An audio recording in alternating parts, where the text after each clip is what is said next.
Hi, it's me again with Corel tips and tricks. Somebody needed some help. And I don't know if this is a Superman S, but it is a squared off version and I could do a little bit different. But we're going to take a six-sided polygon and I'm going to hit P and I'm going to rotate it 30 degrees. What that did, that gave me a flat side. Now I'm going to take a 2-point line and I'm going to hit P. I'm going to select them both and hit T. I'm going to control D to make a duplicate, shift select my polygon and hit B. So I've got those two lines. I'm going to reselect them, holding down the shift key. I'm going to go to effects and blend just 6 times so I get those lines. Now I'm going to go ahead and break the blend apart. It's just out of habit. Now I need a smaller polygon and I need to rotate it 30 degrees. And I'm going to hit P, put it in center of the page. But I need it on that inner line. So to make life easy, that's why I put it in this position. We can take our parallel dimension tool, and if we hold down the control button, we'll get a perpendicular line and look at 680. So I'm going to take this one and make it 680 tall, 6.8. And it matched that perfectly. Now I'm going to take my big polygon.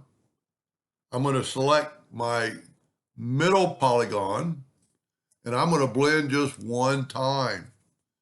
And that put it exactly in the center. Now, I don't have to rotate it yet, or I can leave it like this. I'm going to take, first of all, before I forget, I'm going to group this together, Control G. And these lines are so perfect that you can't really even see the double.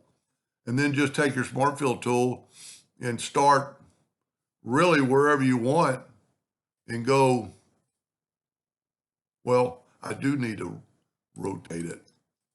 I need to rotate the whole thing, let's say negative 45. There we go. And then I can just kind of imagine a little bit better. Maybe I don't have to do that, but to me, it makes life easier to go through the center.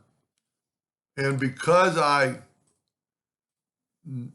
group this together, I can select it all. Now I'm going to go ahead and weld it, and I'm going to rotate it 45 degrees, and I get that right there. Now I could do one possibly with, pointed corners more so, and I didn't even look up.